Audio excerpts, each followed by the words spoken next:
Supreme Master Ching Hai's lectures are not a complete meditation instruction.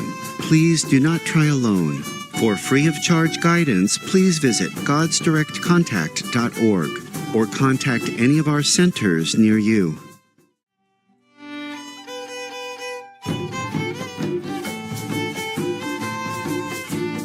El episodio de hoy será presentado con subtítulos en árabe, aulacense, también conocido como vietnamita, búlgaro, chino, checo, holandés, inglés, francés, alemán, hindi, húngaro, indonesio, italiano, japonés, coreano, malayo, mongol, persa, polaco, portugués, punjabi, rumano, español y tailandés.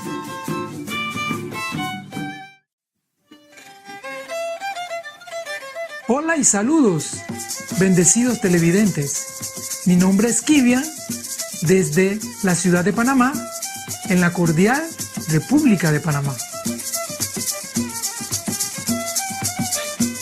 Mejor conocido como el Puente del Mundo, la República de Panamá es un país ubicado en el extremo sur de América Central. Situado en un istmo, Panamá es una nación transcontinental que conecta América del Norte y América del Sur.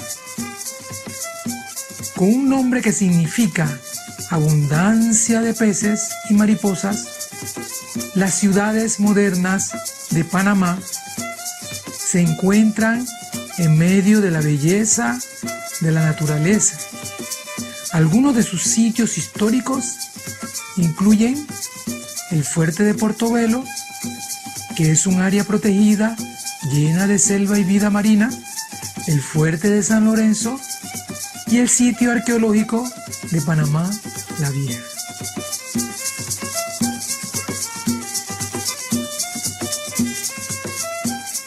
Nos sentimos honrados de presentarles brevemente a Panamá.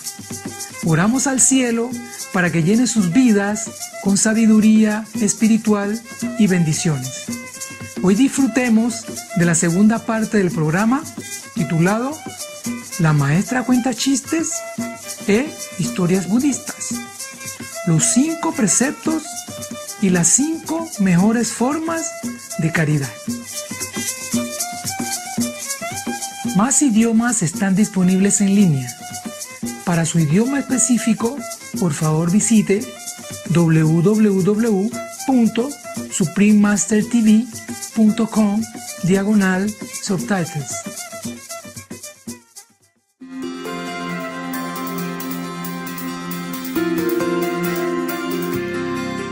Durante más de 3 décadas, la Maestra Suprema Ching ha iluminado nuestro mundo con sus enseñanzas divinas.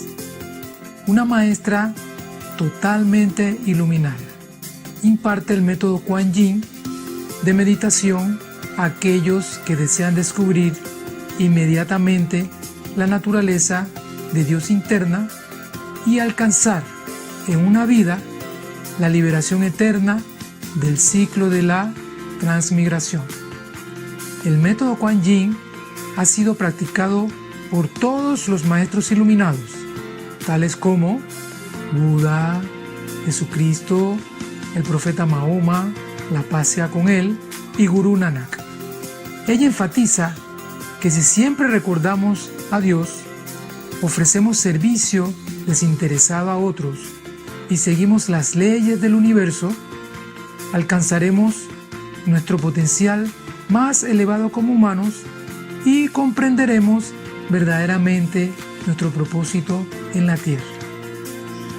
La Maestra Suprema Ching Hai es un extraordinario ejemplo viviente de compasión, enviando frecuentemente asistencia material y financiera, además de amor a los refugiados, a los desamparados, a las víctimas de desastres naturales y a otros que necesitan ayuda. En el 2006 recibió el Premio Guzzi de la Paz, considerado el Premio Nobel de la Paz de Oriente, y ha sido honrada a través de los años con otros numerosos premios y galardones por sus excepcionales obras filantrópicas y humanitarias.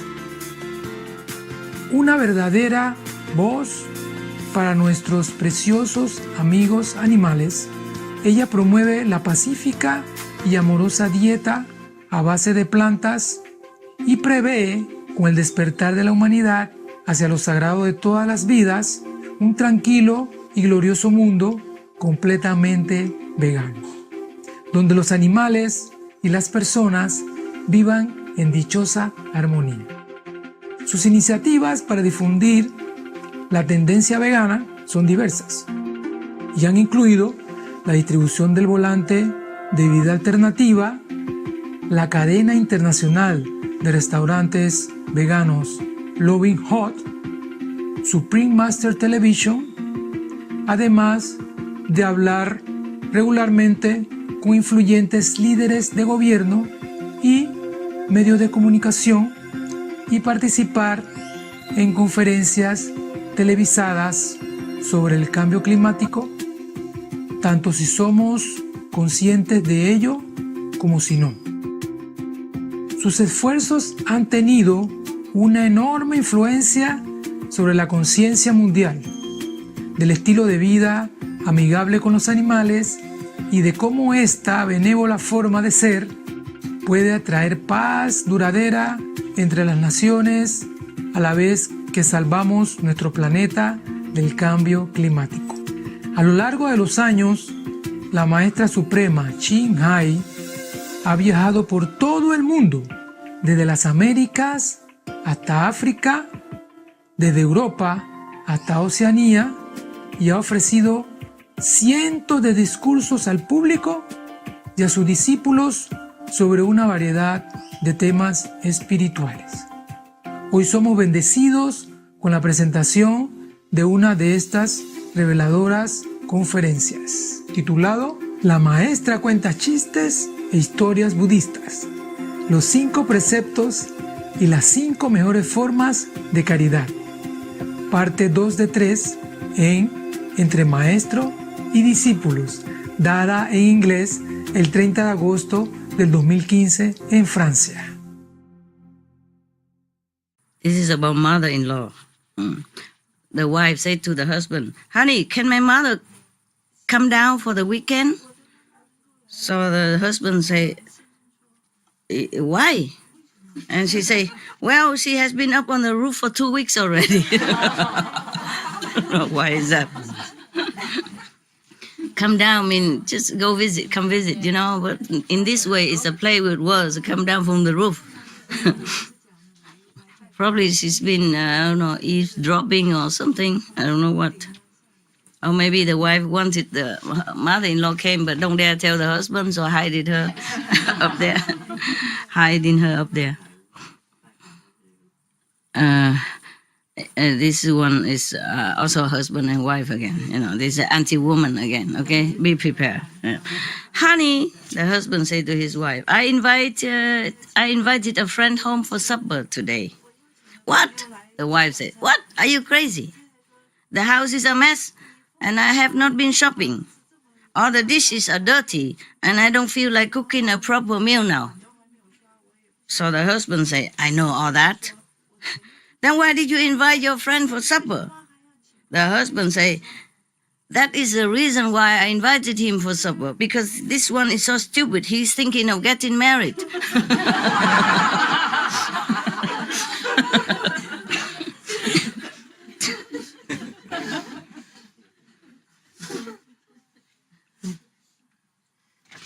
I think other thing I already told you, so just in case you didn't hear. So this is anti-men for a change. Oh, very rare. Mostly it's about women. I don't know why. The little girl asked her mother, how did the human race appear? So the mother said, God made Adam and Eve, and they had children, and so was all mankind made. Always mankind. Why not womankind? Huh? 2 days later, the girl asked the father the same question. I told you this joke already, I remember, but never mind, just laugh, okay? Yeah. The father answered, many years ago, there were monkeys from which the human race evolved. The confused girl returned to her mother and said, Mom, how is it possible that you told me the human race was created by God, and Dad say they were developed from monkeys? So which one of you are correct? So the mother said, well, we both correct. Yes, because it's simple. I told you about my side of family. And your dad told you about his side of family.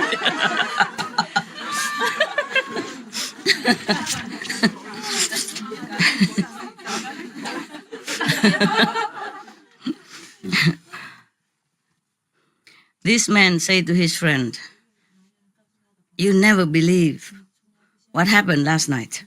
So the friend said, well, tell me, what happened? So the first man said, last night the doorbell rang, and when I opened the door, there was my ex-mother-in-law on the front porch. She asked me, can I stay here for a few days? And I said to her, yes, of course, you can, and shut the door. Stay here, outside. Okay.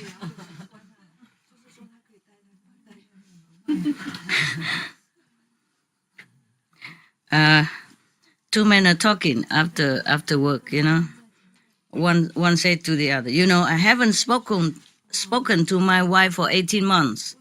I really don't want to interrupt her non-stop. This is terrible. And the other man says, I think I'm going to divorce my wife. She hasn't spoken to me over 2 months now. So the first man takes a long, deep breath and said, you better think it over, man. Woman like this hard to find.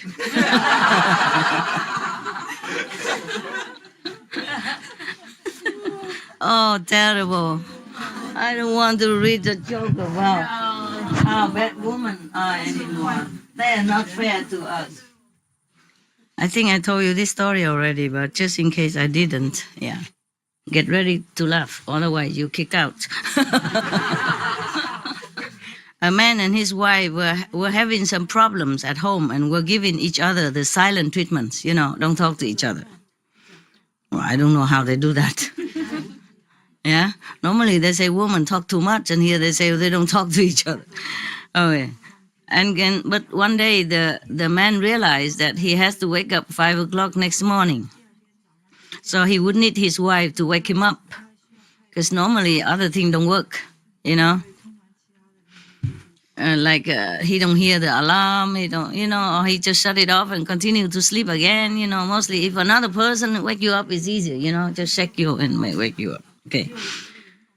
But he doesn't want to be the first one who talk, because if you don't talk, I don't talk, So both of them are waiting who is the first one who lost, you see. So he doesn't want to be the first one who break the ice. So he wrote a piece of paper saying, put it on the fridge, please wake me up tomorrow at 5 o'clock. Yeah. And then he put it on the fridge where he knows his wife will see it. Next morning, the man woke up all by himself and realized that it's already 9 a.m. and he has missed his flight and his important appointment. And then he was about to go and see why his wife has not waked him up. And then he noticed a piece of paper next to his pillow saying, it's 5 o'clock, wake up.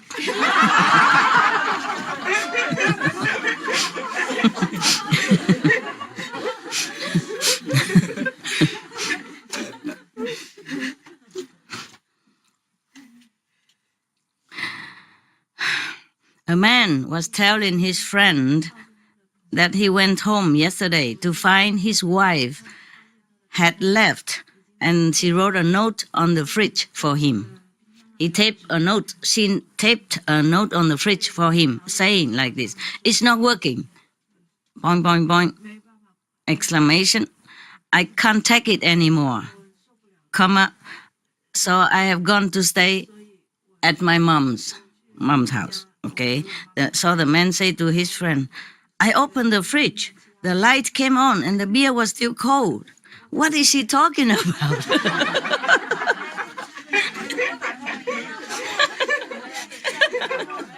You don't get it. In Chinese, you don't understand? Understand or not? If not, you have to go behind there and listen to the translation. He thinks she's talking about the fridge. It's not working. I can't stand no more. I go. I said, but the beer is still cold. The fridge is still working. What is she talking about? Yeah, lucky, huh? Men are lucky. They don't capish anything. Ignorance is bliss.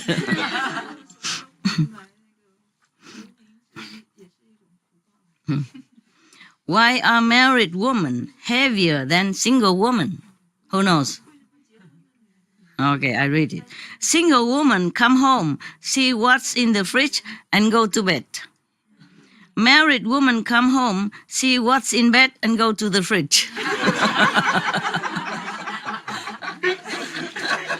One anti-man, just one out of the thousands. Yeah, I think all the jokes are written by men. Yeah. Rules for men to follow if they want a happy life. This for men only. I think I told you already, but just in case somebody didn't hear, so just laugh in any case, okay? Yeah. Number 1, there are 5 rules for men to follow. If you want to be happy, listen carefully. Number 1, it's important to have a woman who helps at home, cooks from time to time, cleans up, and has a job, by herself. Yeah. Number 2, it's important to have a woman who can make you laugh. Yeah. Number 3, it's important to have a woman who you can trust and doesn't lie to you. Number 4, it's important to have a woman who is affectionate and likes to be with you. Number 5, and finally, it's very, very, very, very, very important that these 4 women do not know each other. Otherwise you are dead man.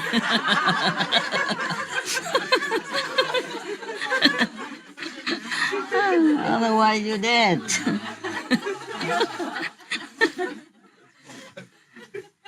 Very important. Okay, this one is good. It's about old lady and a driving license. A man was working in his yard, and he was so startled because a car came crashing through the hedge and stopped right in front of his front door. That he rushed, and helped the old lady come inside to his house and sit down and all that. And then after asking if she's okay and that, and she said, but lady, you seem to be too old to drive, no? Yeah? He said, yes, I am. I'm very proud of that. I am 97 next month, and I'm now old enough that I don't need a driver's license anymore.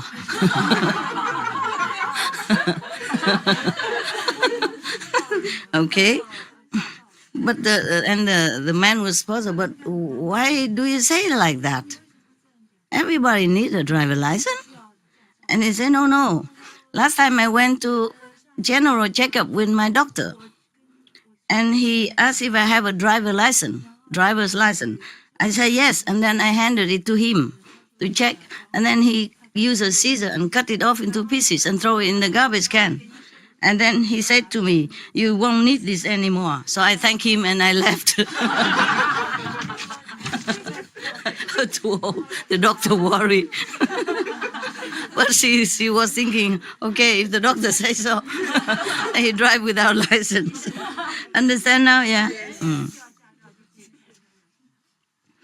A man walking in the desert for a long time, has no more water left, and very, very desperate, almost dying of thirst already.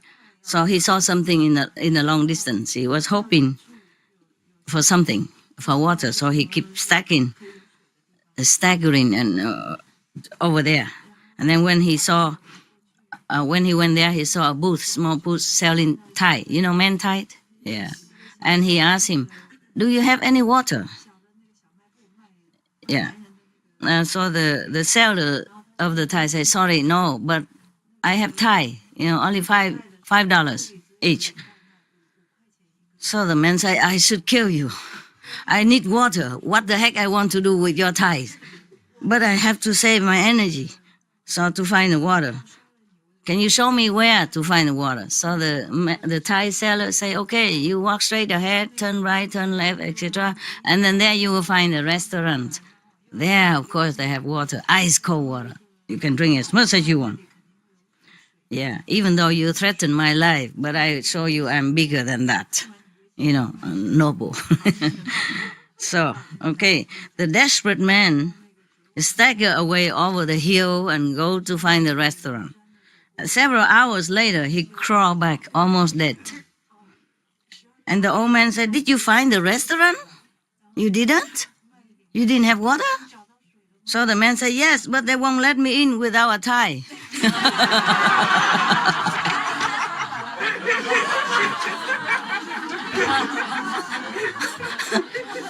Those black tie dinner, black tie restaurant. Just be careful what you say. That.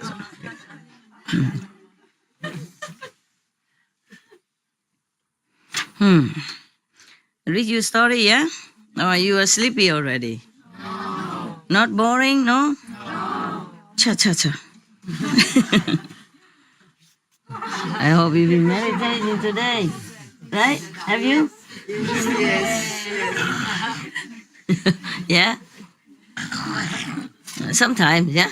And then you hear, oh, okay, master is coming or something.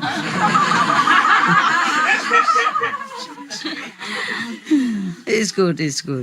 You did your best, I know.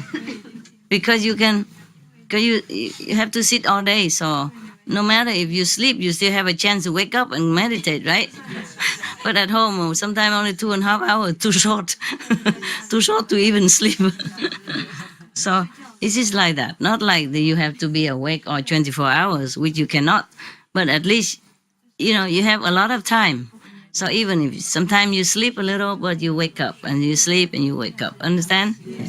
Especially you wake up when it's a meal time anyway. Breakfast, dinner, yeah, snacks time, yeah. And after I left this hall, you wake up again. Go out, look for food. Leftover food. By the way, what did you eat today? Good? What? Pasta in the morning. Huh? Pasta morning? And rice. I know rice. What? Food. Curry? Fried rice. Curry fried rice. Oh, delicious. If I know, I would have come.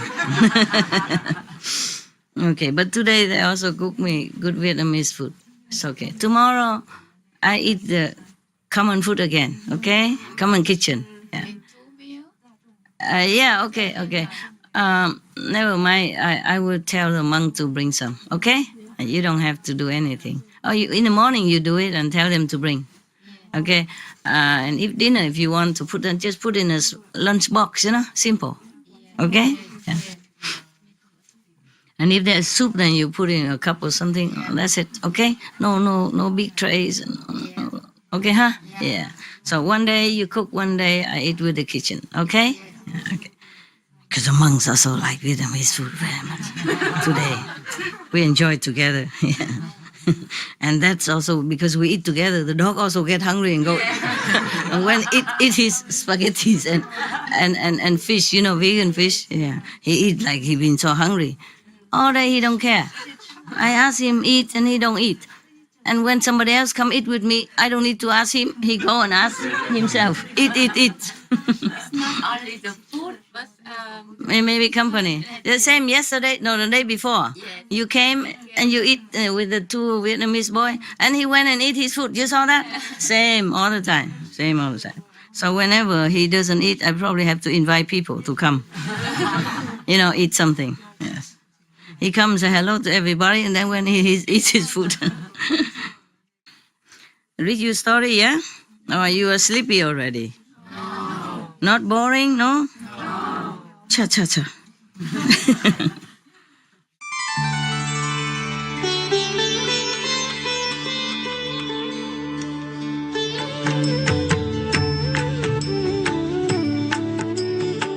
According to Buddhism and the believer and tradition, when you read sutra and all that, you have to put on incense, flower, and bow to the sutra first and thank all the Buddhas and Bodhisattva in 10 directions, all respectfully, before you read it, okay?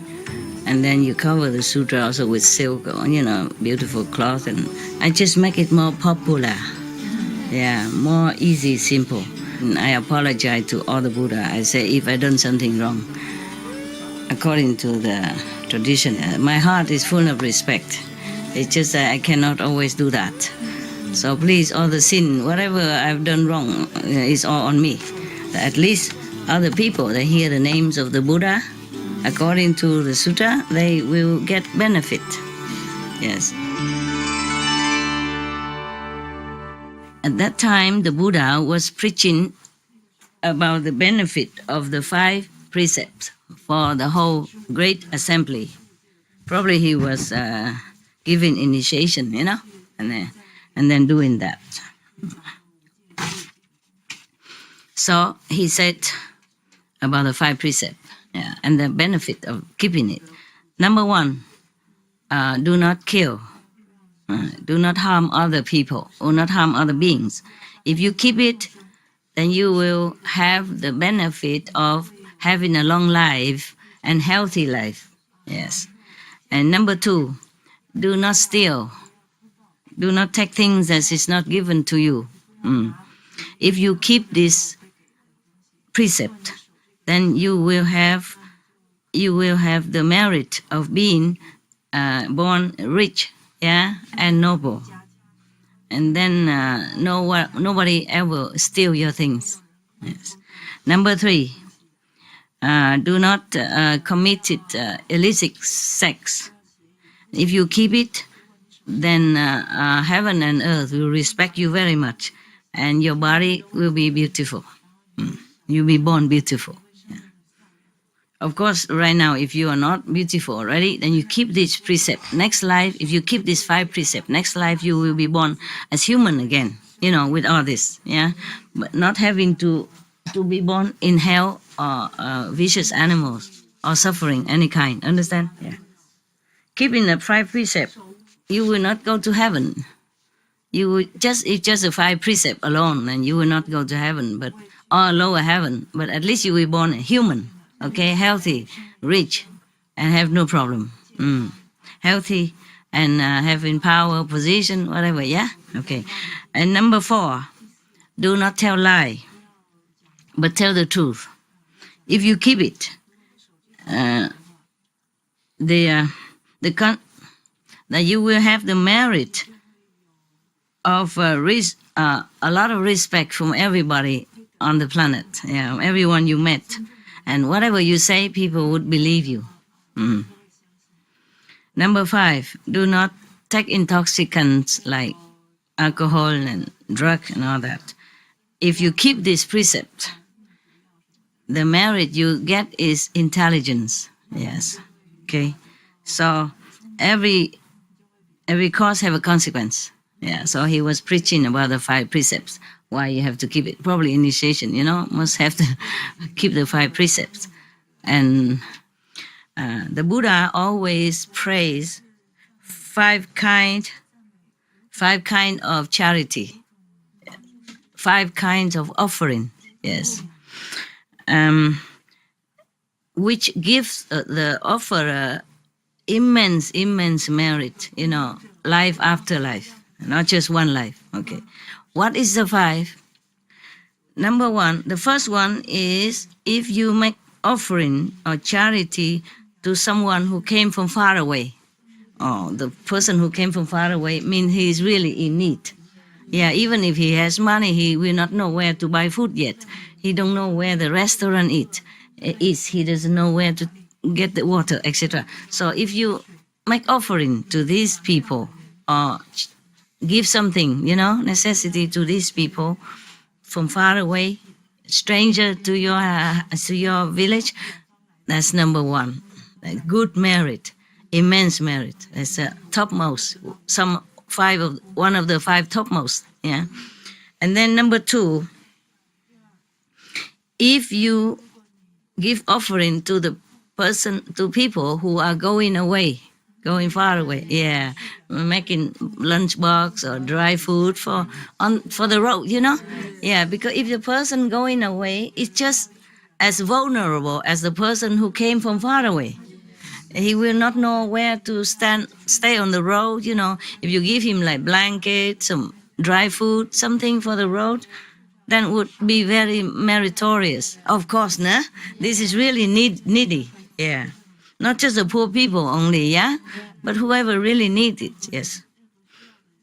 One time I gave some charity, and some like $200,000 to some of the house burning in some area. And that area is not very poor area. So some of the Vietnamese people, not the initiate, Vietnamese people who came to the LA center asked me, why you don't give money to the poor? You give money to those rich people. I said their house is burned. Even if maybe they don't have anything, it's even worse than the poor. Because the poor people, they're more used to it, how to survive, and, they used to it having less. But the rich people will be really vulnerable when the house is burned down and they have nothing in their hand. Yeah, and their children will be thirsty just the same as the poor people. In emergency, I help only emergency. I don't help the poor or I don't help the rich. I help people who need. Yeah, so that's what it is, okay? Yeah. That time, could be that they don't need, but we just bring. In case anybody can use, you see? Yeah, because when the house burnt, all they can do is just run out. Maybe they don't have time to take their wallet, their credit card, nothing. Understand? Yes. And until next day, until they can visit their bank. And then they have to prove their identity first, which is all burnt. You see what I mean? Until all this sort out, they need help. Yeah, it's just for emergency.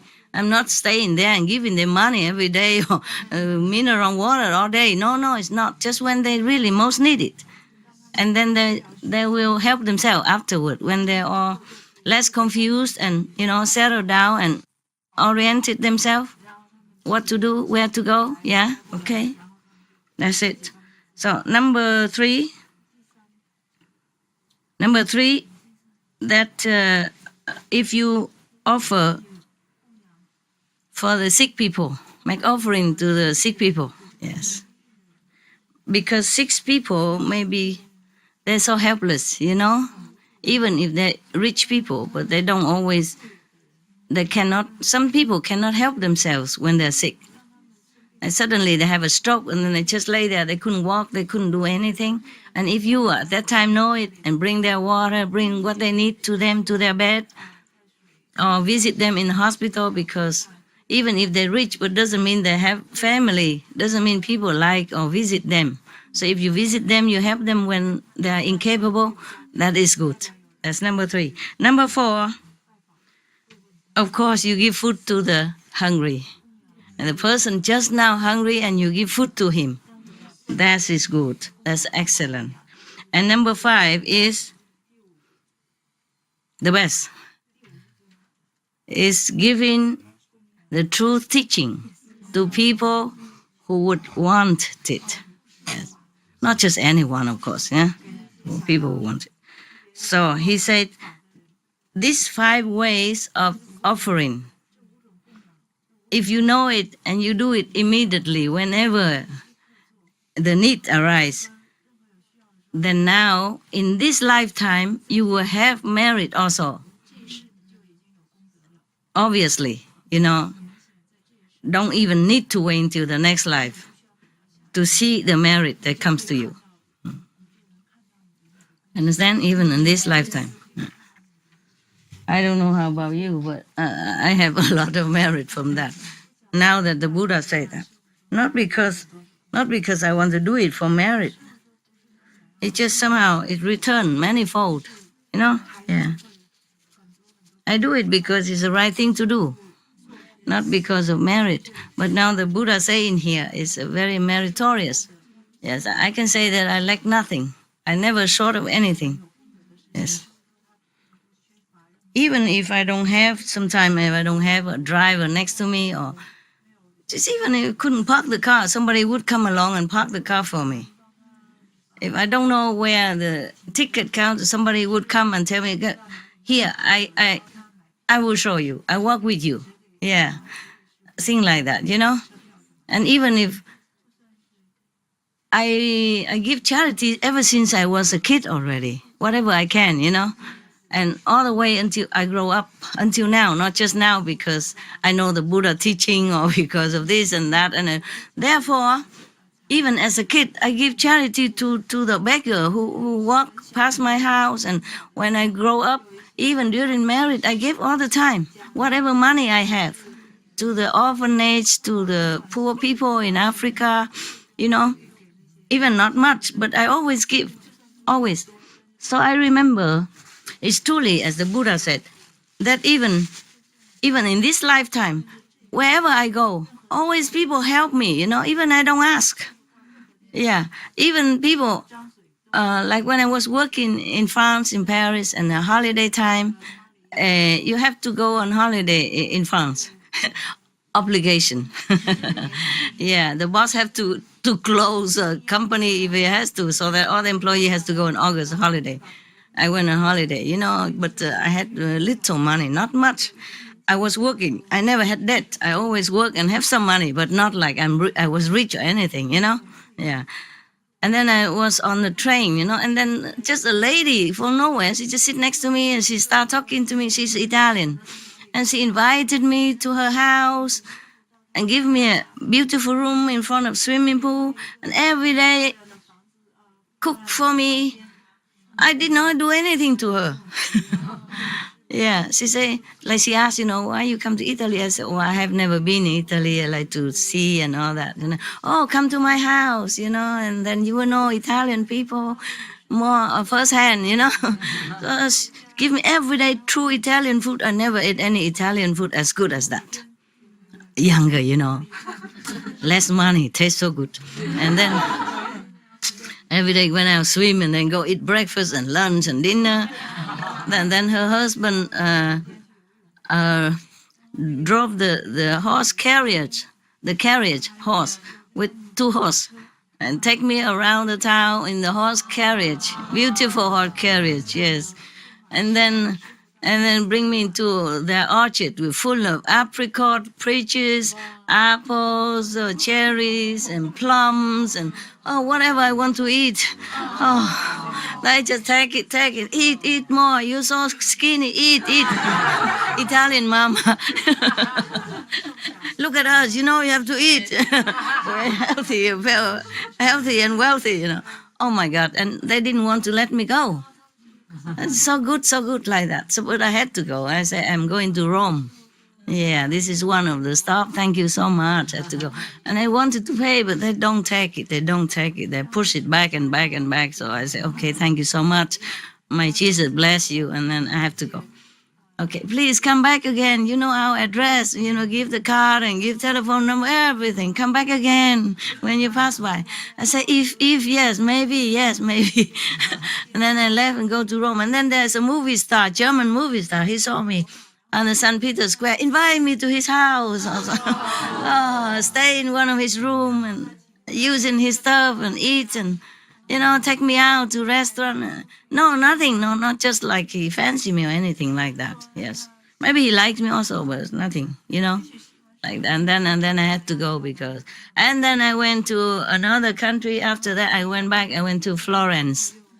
Let me think. No. First, Florence is the lady with the orchard, you know. And then the Rome, the movie star. I don't remember his name. Peter something. I just remember Peter, but I forgot the last name. Peter. He probably gone already, you know. Yeah, old man.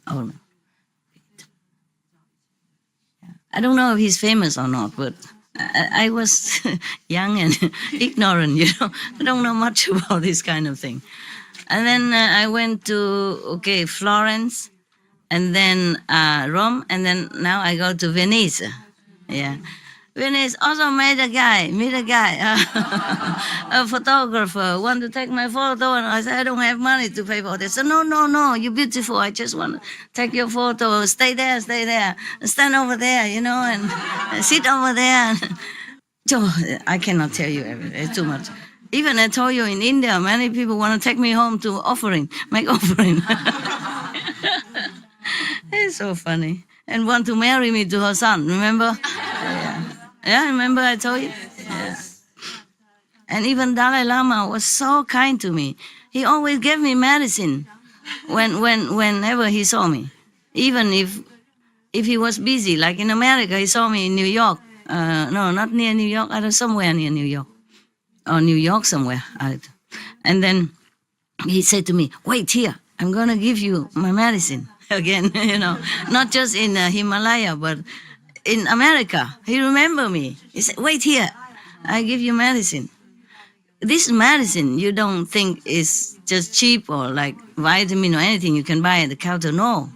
This is homemade Tibetan traditional medicine and very expensive because it's comprised of not only herbals but also many of the precious stone substance, powder, lapis lazulis, and I don't know, I can't remember, but the long list of precious gold and substance like that, combined together.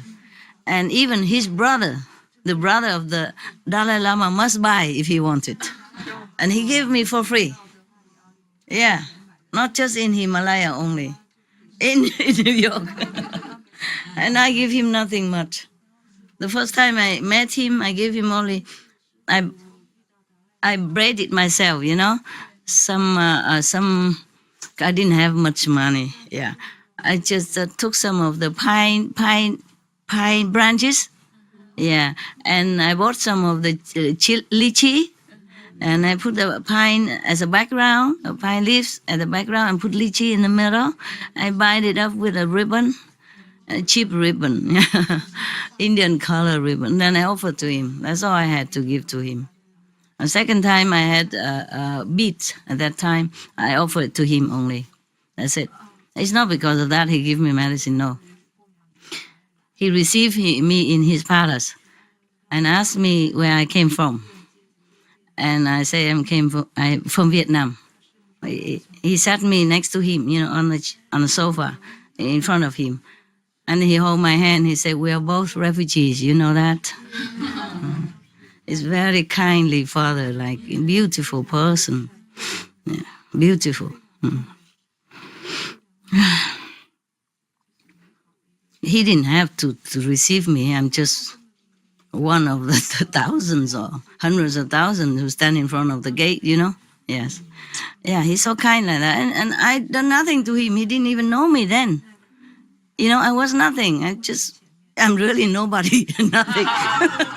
God knows. I just walk around, meditate, and one day I stand in front of the gate and I just happened to see his brother. I didn't even know that his brother. I said, I didn't know the Dalai Lama live here. Wow, how ignorant I has been all this time. I wonder any fortunate person could ever see him. I heard of him all the time. I never had the fortune to see him. Do you know when he come out to preach for the public so I can come and have a look? He said, never mind, you stay here. I go and ask him to see you right now. I said, can you? I said, yeah, I'm his brother. I can. Just like that, yeah. And I did nothing to them at that time, just a poor mendicant, just wearing simple sadhu robe. Yeah, look poor, nothing rich, nothing. So he came and sit me next to him and he holds my hand and said, we're both refugees. Because I came from Vietnam. Oh, it was so beautiful. Yeah. And then even in New York, he remembered me. You stay here, I give you medicine. Yeah. he saw my face have some, like maybe some mosquito or something, but he said, oh, your skin is no good. I'm going to give you medicine to get it better. Take it. And then he gave me the medicine, and he given me book also, and him by himself. The book that he wrote, or he spoke and people wrote it down. He gave it to me. And then all the Tibetan around there, after they know it, they say, oh, we could never have this. Yeah. Give to you personally. You're such a lucky woman. The normal Tibetan, they keep telling me. I think I have it somewhere I don't remember where anymore. I had it with me, but then I keep traveling around and I don't know where I put it anymore. Probably in one of the temple or somewhere. And then, what else? Yeah, and then I went to another place, Kashmir, where the beautiful lake and the path in the middle. And one of the poor Muslim family, not too poor but not too rich, he has a boat. And he come and take my luggage and everything. Want to invite me to his house. I said, no, I pay if you, because he work for his family, you see. So I say, I have to pay. Yeah, but I don't have much money, so I cannot stay inside the boat. So you let me stay outside the boat. I pay less, but I pay. Yeah, 5 rupees per day. That's not even, I don't know, about 70 rupees for $1, something like that. So it's not even 10 cents or something. And then even that included food. Just a fried rice with nothing. Because first he put fried rice, then put egg. I said, no, please, I don't eat egg. So he took it away, just fried rice. And sprinkle some of the green cabbage, whatever, that's it. Yeah. But treat me so nicely, Yeah. All the Japanese and all the Chinese, they have money, they stay inside the boat. They make the boat into like a hotel, different rooms. Yeah, they stay inside. I stay outside of the end of the boat, the pointed end. Yeah, outside there's nothing. He says it's very cold out there and dew. And I say, no problem, I'm used to it. So I just put up an umbrella and then I lay underneath to cover my face area. Yeah, and I'm warm inside. And the feet don't care. Yes. But even then, not because of money, the whole family was so kind and respectful. Yeah, as if I'm something holy person or something. Like that kind of treatment. Yeah. Oh, and then, many story. Yeah, many story. So, like stranger want to have initiation for me when I was a nobody, really. Truly, yeah. And treat me so nicely. Second time meet him, brought me immediately to his house, tell his wife to cook for me and invite all the neighbors, come, my great guru, my big guru. So big, big guru and everybody. Oh, so fun. Yes. So many. Yeah.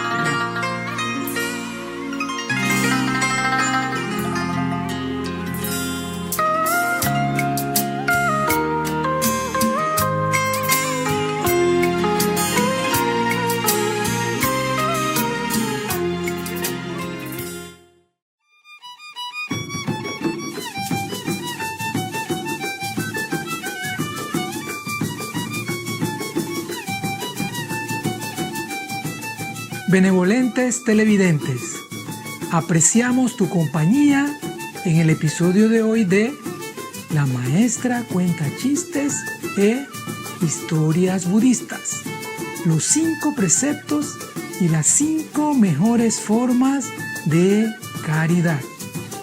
Parte 2 de 3 en Entre Maestro y Discípulos.